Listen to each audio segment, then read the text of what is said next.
just the word I has just collected many, many layers and layers of meaning and interpretive possibilities. And we use it a lot, especially when it comes to spirituality. What happens? Gradually, after some time, there's a great interest.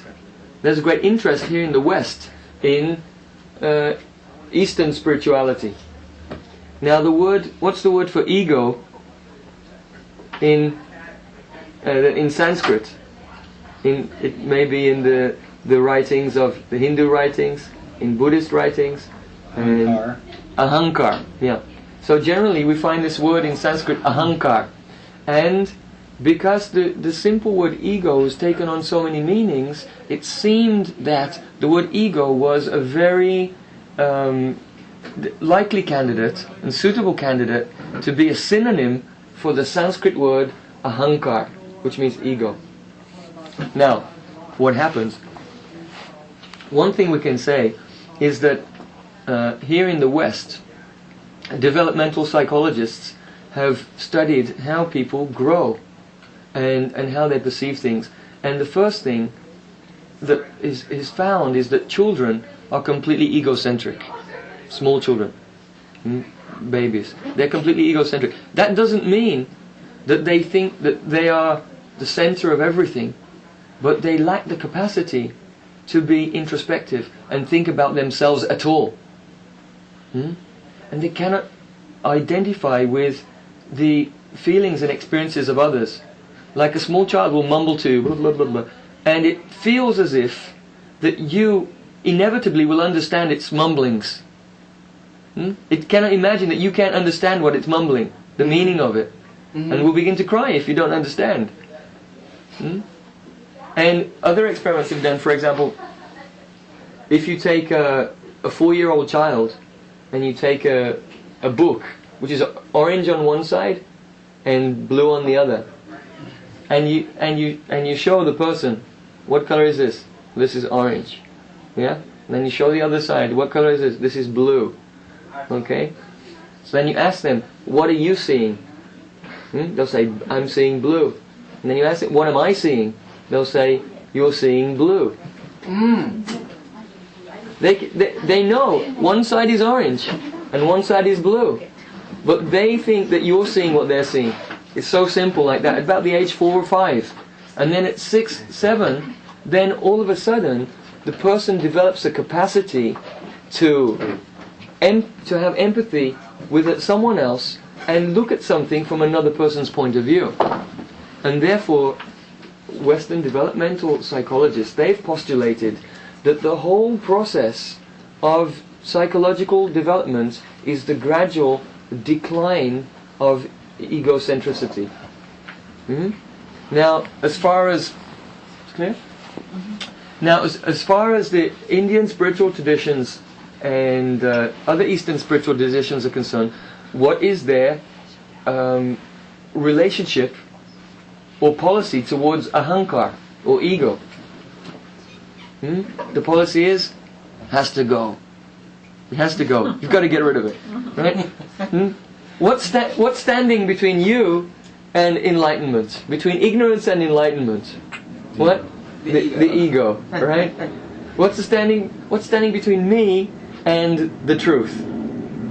Not me. The word me, right? The ego. So it's got to go. This is the way that it's been interpreted. So on the one hand, in Western psychology, there's the gradual decline of the ego as being considered to be the development of knowledge, understanding, etc. And in Eastern culture as well, there's an idea that ahankar, which we call ego in English, it has to go. Now, how far does it have to go? Does it go down to... How far down does it go? It has to go down to 0, that it's gone completely? So if the ego will be gone completely, then along with the concept of the selfhood, all other concepts also will be just completely gone, nothing left. And that's what some persons might call the enlightenment, when the ego is completely out of the way, no ego. The satori moment, moksha, mukti, nirvana, so many ideas related to that moment when there's no more conception of I, the ego, the self, no selfhood at all. That will be enlightenment. So now let's come back to the word for ego in Sanskrit, because we have to examine it a little more closely. The word ahankar, which has been translated practically consistently throughout all academic texts and popular texts on Indian philosophy, the word ahankar is translated as ego. But actually the word ahankar does not mean ego at all. Let's break it down. The first, it's made of two words, aham and kara. The word aham means I am. And the word, now this is where, if the word had only been aham, would have been ego, because ego in Latin means I am also. Ego sum, I am. But the word ahankara, aham means I am in Sanskrit, and kara comes from kridatu, the verb to do or to act. So ahankar doesn't mean ego. Ahankar actually means I am doing, or I am acting. So what we have here is that consistently over the years, the Indian word ahankar has been translated everywhere, practically across the board, as ego. Now the ahankar has to go. And then if you take ahankar to mean ego, that means your very existence as an individual being has to go, and that's enlightenment. But that's not what the Puranas, the Veda, Vedanta, the Upanishads, the Bhagavad Gita, that's not what they're actually saying. Because they speak about something that has to go, that is called ahankar. I am acting. I am the doer. So, in Bhagavad Gita there's a famous verse, Prakrite kriyamanani gunaye karamani sarvashaha ahankaram vimudatma kartaham iti manyate. What does it mean? Prakrite kriyamanani. The self, which is not the physical body, bewildered by the influence of false ego, ahankar, bewildered by the influence of ahankar, ego, thinks that I am doing the activities which are actually carried out by nature. Now this is an amazing thing. When we think of nature, what do we think of? We think of the natural world around us. So now the summer is over and the autumn is coming, then the winter will come, then the spring will come. Did you do that? Did you make the summer go? No. Did you? No. Who's responsible? Who made the summer go? I did. It was you. Okay. Arrest that man. Bring it back at once. Now, obviously, we would never consider ourselves to be the doers of the activities of nature, right? We don't think that we make the sun shine, or rise or set, or the seasons turn around. That was happening before we were here. It's happening now. It will be happening when we're gone.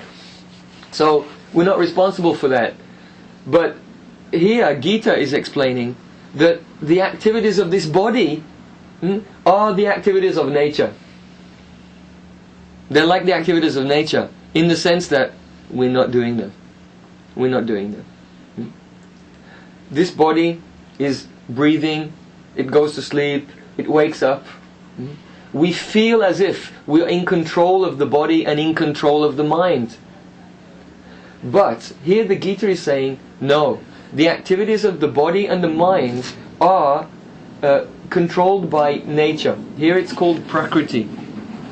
The whole material energy is vibrating in three stages: Sattva, Raja and Tama. Sattva means the energy of stability that maintains something's existence for a time.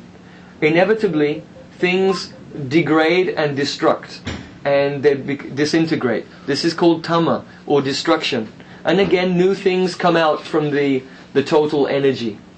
So just as one might make a pot from some clay, and then smash the pot and mix it back into the earth again. And then again one can take the clay and make something else. So the total material energy remains constant. But from it, a rajas, the mode of passion, makes creation. Sattva maintains things for some time, and then tamas destroys them again. So the energies of creation, maintenance and destruction bring about all the activities of the physical body and the mind. But the soul, the self, the conscious self within, is thinking, I am doing all of these things. I am waking up, going to sleep, going here and there, building a skyscraper, demolishing the skyscraper, whatever we're doing. But the self, because of identifying with the body, thinks that I'm doing all of these things. So this is what meditation is about. Meditation is how to make the mind steady. In Gita, Krishna said, Samatvam yoga uchyate. Yoga means equilibrium of mind. To be in a state of equilibrium all the time. To not become greedy, angry, irritable, lusty, thirsty, hungry. What? Mind is always fluctuating and then sending out waves of feelings of insufficiency towards the physical body. And then the body needs. We need this. We need so many things. So when the mind is in equilibrium, the demands of the mind and the projected demands of the mind onto the body, they gradually diminish. And one comes to a state of equilibrium that is called in Gita yoga. In Patanjali's Yoga Sutras, the same thing is stated there. Yogas chitta vritti nirodha. That yoga is the complete restraint of the modifications within one's field of consciousness. So just as if you see your reflection in water, but the water's moving, the reflection appears to be moving. So in the same way, when the mind is not in equilibrium, then the self feels himself to be moving and going here and there and doing so many things. But when the mind is in equilibrium, then one can see, I am the witness of the activities of the body and the mind. So here in Gita, Krishna puts forward in this verse the idea that actually the self is not doing, but he thinks that he's doing. And because the mind is disturbed, he generates in his life many needs and requirements for things that he doesn't really need. And also greed. And for this, he will have to compete and fight with his fellow man and nature and animals and everything. And thus the chaos that we call everyday life ensues. Now, other philosophers throughout history have put forward a similar idea. Perhaps you know that Socrates, it was announced by the oracle at Delphi that Socrates was the wisest man in the world. But Socrates was thinking, well, I don't know anything. And he went here and there, interviewing various people, military people, artistic people, writers, government officials, politicians, and to ask them about their views.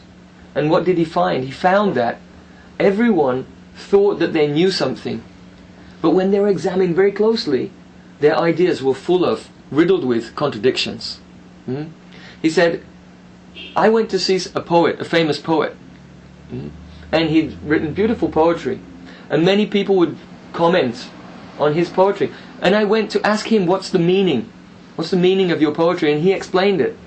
And Socrates said, well, I can tell you that any one of you here could have explained his poetry better than he could, being the author of the poetry. He said at that time... Did he say, I know what I know nothing? It does Socrates. It will come. Yeah, oh, it will okay, come. Good. He didn't say at this point yet. Okay. So then he said that I think that this poet, anyone could have explained his poetry better than he could explain it. So the conclusion is that when we do something, when we compose something or write something or create some art, that there's some genius that is beyond us, that uses us as a medium to manifest in this plane. and that we're not really responsible for those creations that we might take credit for.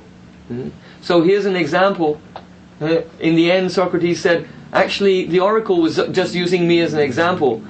What the message was really meant to say is that if any man or woman, like Socrates, understands that he doesn't or she doesn't know anything, then that person is the wisest person, because they're free from pretension, from pretending to know something, or being bewildered into thinking that they've understood something. Now, this will tie in with today's festival also of Gopastami. You could remind me, we'll speak about Gopastami afterwards. There was another literary critic here in the West, in France actually, his name was Roland Barthes, and he caused a big revolution in the literary world by writing an article called The Death of the Author. He said that when we read books and we try to understand them, what do? We read the text and we try to find out what was the original intention of the author of this book. And the closer we can get to the original intention of the author, then that is the best or better literary understanding. So I said, no, wait a minute. When we speak or when we write something, then what is coming from our mouths or from our pens? It's not our own voice, but rather it's a mixture. It's a braid of voices. Whose voices? The voice of your mother, the voice of your father, the voice of your brothers and sisters, the voice of your teacher at school, the voice of someone you heard on the radio or on TV.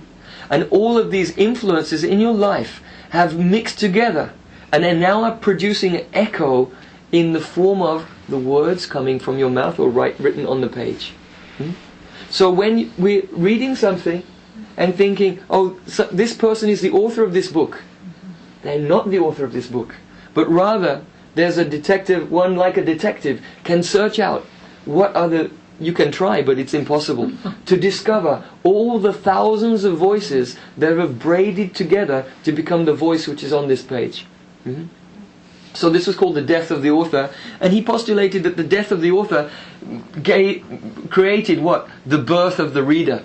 Because now literary criticism is not reduced to reading a book to find out what the author wanted to say. Forget about what the author wanted to say. Let's see what the reader thinks that it might mean.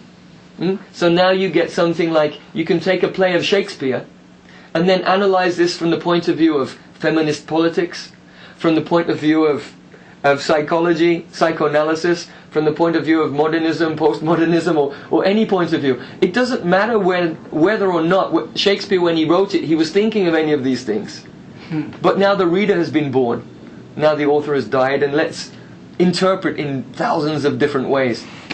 So here we see that the concept that I am not the doer of activities opens great realms in thinking, seeing life in another way. And philosophers like Socrates and literati like Roland Barthes have also put forward similar ideas. Now I'd just like to say that everything I've said so far in this lecture this evening is wrong. Completely wrong. So let's go to the next stage. Hold on, I have one question. Can you say it to the end? Because you're on a roll. Now, if we go a little bit further into the Gita, and we come to the last chapter actually, what do we find there? There Krishna tells Arjuna, there are 5 factors of action. 5 factors in every action. They are what? The body, the physical body. If I say to you, come here, you can come because you have 2 legs. You know, if someone removed those legs, it would be very difficult for you to come here. So that's one of the ingredients in any activity. The abilities, the capabilities, etc. of the physical structure that is inhabited by our soul, the body.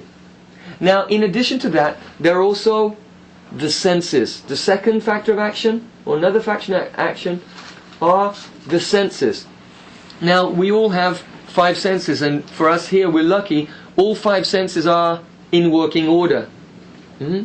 But if the senses are not working, that will also limit the capacity to act. And sometimes the senses are not working, not because they're impaired, but because of lack of concentration.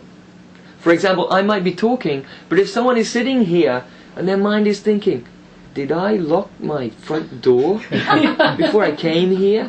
And you're thinking, did I lock the door? Do I have my key? Like this. Now, you have 2 ears, you have the power to hear too. But then all of a sudden, you think, yeah, I do remember, I did lock the door. And then, but you didn't hear anything I said. Right? So the senses might be there, but unless it's connected to the mind, unless there's some concentration, they don't function. So, and that's how accidents happen. Someone is thinking about something and they step off the curb and the bus goes splat. Right? Because they can see the bus, they can hear the bus, but they didn't see it, they didn't hear it. Because the mind was somewhere else. So, here's an activity, stepping off the curb. Did I do it or did I not do it? Yes, you did it. But, what was the result? So, yeah, very painful.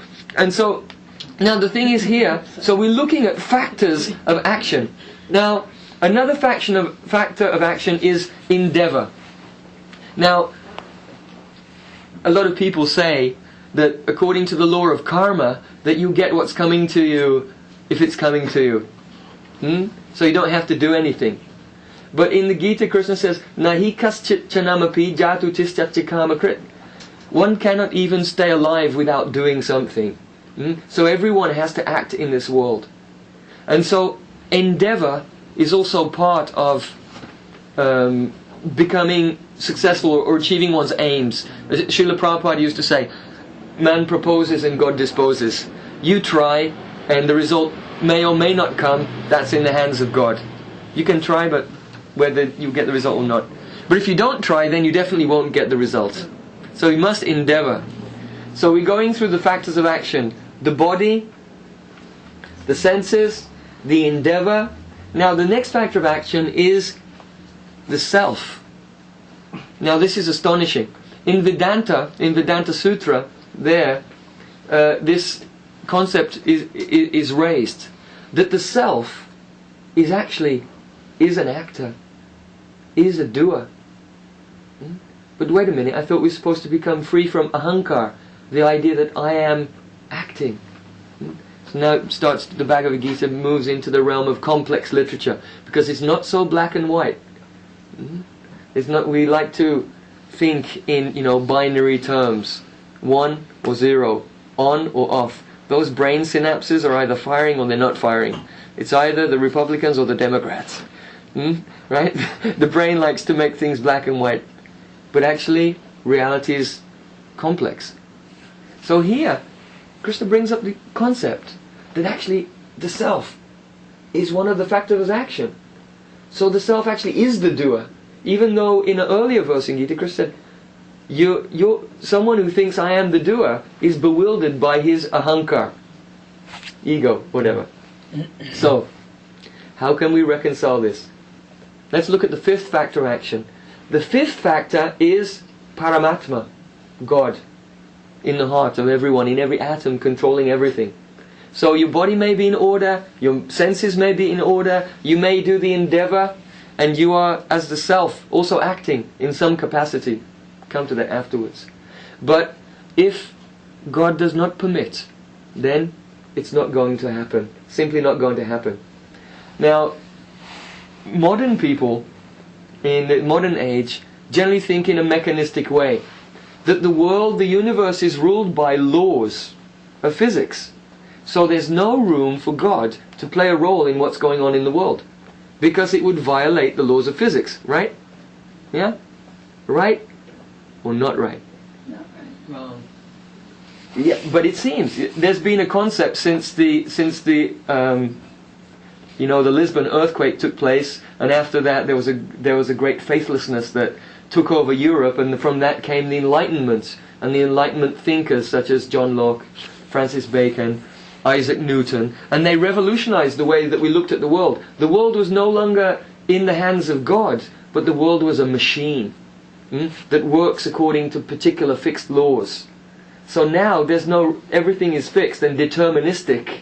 There's no room, there's no space for God to interfere or play a role in anyone's life. Not so simple. Probably most people are aware that in recent times there was the development of chaos theory, which means that big events are very much dependent on the initial conditions. And if the initial conditions of any event are adjusted slightly, everything will come out differently. I can give a simple example. Let's just say that we have a box in front of us, and there are some billiard balls there.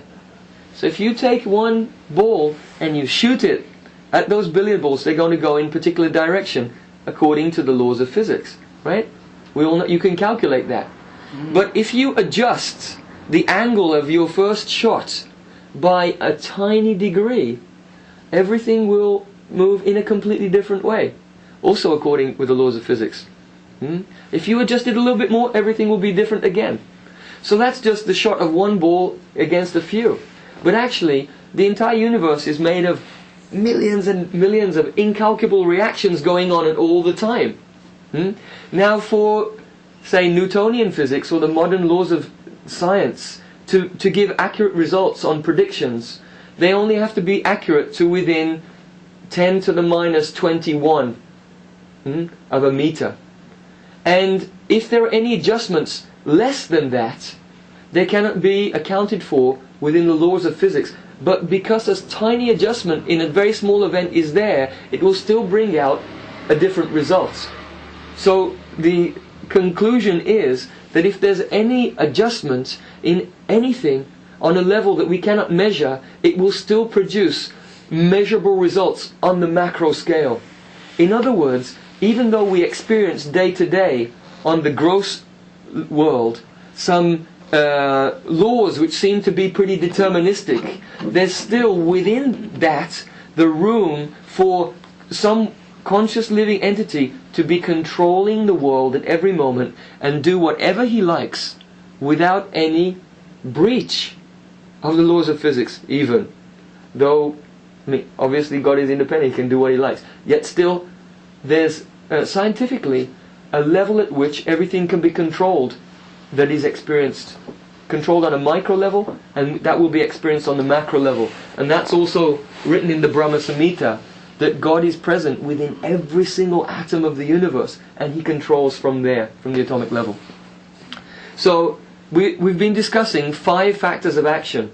In every activity, 5 things come together to make something happen. The body, the senses, the endeavor, the type of endeavor, the self, and the supersoul, Paramatma, the Supreme Soul, God who is present everywhere. These are, according to Gita, the 5 factors of action. So now we have some loose ends to reconcile. What are those loose ends? Well, we've already heard that the living entity who thinks he's the doer is bewildered. But now we hear in chapter 18 of Gita that actually the self is doing something. So the question comes, what is the self doing? What does the Atma do? So in Vedanta Sutra, there it's stated that the self is acting like a carpenter, in 2 ways like a carpenter. Now, a carpenter acts in 2 ways. One way is, he holds the chisel.